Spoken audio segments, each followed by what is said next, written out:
Hello everyone, আসসালামু আলাইকুম। আজকে হচ্ছে মামির বার্থডে, আর আমি হচ্ছে স্কুল থেকে এসে মামির জন্য একটা কার্ড বানিয়েছি। তো আমি হচ্ছে অলমোস্ট আমার কার্ড বানানো শেষ। তো আমি হচ্ছে একটু পর শাওয়ারে চলে যাব, সিন্স আমার ফ্রাইডে স্যাটারডে কোনো এক্সাম নাই। দেখি আমরা হচ্ছে আজকে যাচ্ছি, আমার সানডে থেকে আবার এক্সাম। সো গাইস, আপনারা ব্লগটা দেখতে থাকেন। গাইস, আমরা হচ্ছে রেডি হয়ে গেছি, আর একটু পরে আমরা হচ্ছে মামার বাসায় চলে যাব, আর মামিকে হচ্ছে সারপ্রাইজ দিব। আমি এখন উপরে যাব, দেখি আমি সারপ্রাইজটা দিতে পারি নাকি। Guys, আমরা যাচ্ছি এখন। হ্যাপি বার্থডে মামি। Thank you. Alright. Thank you. Wow, খুব স্পিড হয়েছে তো।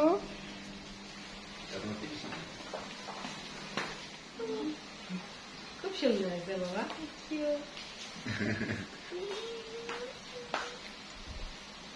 তো এসে দেখি যে হচ্ছে মামি হচ্ছে ইফতার রেডি করতেছিল, কারণ আজকে হচ্ছে নানু রোজা ছিল। তো এদিকে হচ্ছে মামি ইফতার ভাজতেছিল, আর আমি হচ্ছে মামির সাথে একটু গল্প করতেছিলাম আর জিজ্ঞেস করতেছিলাম যে মামি তুমি আজকে সকাল থেকে কি কি করলা। তো এদিকে হচ্ছে আমি আসছি, আর আমাকে দেখে হচ্ছে কিন্ডার, কেভিন, গ্রেডি আর শ্যাডো সবাই হচ্ছে আমার পিছন পিছন হাঁটতেছিল আর ঘুরতেছিল। সেদিকে হচ্ছে মামি খাবারগুলো সার্ভ করে দিচ্ছে, আর নানুও চলে আসছে। তো আমরা এখন সবাই মিলে খাচ্ছিলাম একসাথে। মামির ফ্রেন্ডরা হচ্ছে মামিকে নিয়ে সকালবেলা একটা কেক কাটছে।